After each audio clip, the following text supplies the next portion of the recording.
Mind Expander TV. Hi hello viewers, welcome to mind expander TV.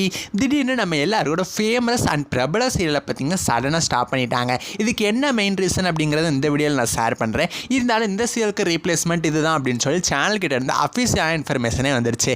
எதுக்காக சடனாக அப்படி பண்ணாங்க அப்படின்னு சொல்லி ரீசன் எனக்கு தெரிஞ்சிருச்சு. ஸோ அதை அவங்க கூட ஷேர் பண்ணலாம் அப்படிங்கிறதுக்காக தான் இந்த வீடியோ. ஸோ இப்போ வாங்க வீடியோக்குள்ளே போய் பார்க்கலாம். ஆக்சுவலாக எந்த சீரியலை பற்றி பேசிகிட்டு இருக்கேன் அப்படின்னா இது one of the Zee Tamil serial தான். சடனாக பார்த்திங்கன்னா இந்த சீரியலோட ப்ரொமோவை லான்ச் பண்ணாங்க. இந்த சீரியல் வரும் அப்படின்னு சொல்லி எந்த விதமான அனௌன்ஸ்மெண்ட்டுமே இல்லாமல் சடனாக விரைவில் அப்படிங்கிற மாதிரி போட்டாங்க. நம்ம எல்லாருக்கும் தெரிஞ்ச விஷயம் தான். இது வந்து வேறு லாங்குவேஜில் one of the super hit சீரியலாக இருக்குது. ஸோ அதை வந்து தமிழில் டப் பண்ணி இவங்க வந்து ஜீ தமிழில் டெலிகாஸ்ட் பண்ணுறாங்க அப்படின்னு சொல்லி. ஸோ ஒரு டப்பிங் சீரியலுக்கு 230 ஸ்லாட் கொடுத்தாங்க. நல்ல ரேட்டிங் தான் வாங்கிட்டு இருந்துச்சு. போக போக டிஆர்பி குறைய ஆரம்பிச்சிருச்சு.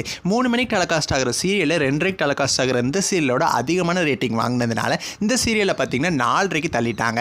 ஸோ இப்போ நான் எந்த சீரியலை பற்றி பேசிகிட்டு இருக்கேன் அப்படின்னு சொல்லி நீங்கள் கண்டுபிடிச்சிருப்பீங்க. ராமன் தேடிய சீத்தை அப்படிங்கிற சீரியல் தான். இது பார்த்தீங்கன்னா வேறு ஒரு லாங்குவேஜில் ஜீ நெட்வொர்க்கில் டெலிகாஸ்ட் ஆன சீரியல் தான். அங்கே சூப்பர் ஹிட்டாக டெலிகாஸ்ட் ஆச்சு. இங்கே தமிழில் டப் பண்ணி 4:30 டெலிகாஸ்ட் பண்ணிட்டு இருந்தாங்க. 4:30 பார்த்தீங்கன்னா 1+ ரேட்டிங் கூட எடுக்க முடியல. 0.8 அந்த மாதிரி ரேட்டிங் வாங்கிட்டு இருந்துச்சு. ஸோ 4:30 டைம் ஸ்லாட்டில் இந்த அளவுக்கு ஒரு கம்மியான ரேட்டிங் வாங்குறது பார்த்தீங்கன்னா கொஞ்சம் ரொம்பவுமே கம்மி அப்படின்னு தான் சொல்லலாம். ஸோ ஒரு சீரியலை அவங்க டப் பண்ணி டெலிகாஸ்ட் பண்ணுறாங்க 4:30 ஸ்லாட்டில். ஸோ அந்த சீரியல் இவ்வளவு கம்மியாக ரேட்டிங் வாங்குது அப்படின்னா வேறு ஏதாவது ஒரு சீரியலோட ரிப்பீட் அந்த டைமில் டெலிகாஸ்ட் பண்ணால் கூட அது கூட 1+க்கு மேலே ரேட்டிங் வாங்க போல. ஸோ சடனாக இதனால தான் ராமன் தேடிய சீதை சீரியலில் ஸ்டாப் ஆகிட்டாங்க. இன்னமே ஜீ தமிழில் அந்த சீரியல் டெலிகாஸ்ட் ஆகாது. ஸோ அந்த சீரியலுக்கு பதிலாக 4:30க்கு எது டெலிகாஸ்ட் ஆக போகுது அப்படின்னா வள்ளியின் வேலன் சீரியலோட ரிப்பீட்ஸ் தான் டெலிகாஸ்ட் பண்ண போகிறாங்க. இந்த சீரியலுக்கு எனக்கு தெரிஞ்சு ரிப்பீட்ஸ் டெலிகாஸ்ட் பண்ணலன்னு நினைக்கிறேன். ஸோ இதனால தான் இந்த சீரியலில் 4:30க்கு ரிப்பீட்ஸ் பண்ணலாம் அப்படிங்கிற மாதிரி முடிவு பண்ணியிருக்காங்க. 4:30க்கு ரிப்பீட்ஸ் டெலிகாஸ்ட் ஆக போது 6:30க்கு ஒரிஜினல் டெலிகாஸ்ட். ரொம்ப கிட்டக்க டைமில் தான் டெலிகாஸ்ட் பண்ணுறாங்க. ஸோ நீங்கள் ராமன் தேடிய சீதை சீரியலை எவ்வளவு மிஸ் பண்ண போகிறீங்கன்னு சொல்லி உங்களோட கருத்துக்களை எனக்கு மறக்காமல் கமெண்ட் பண்ணுங்கள்.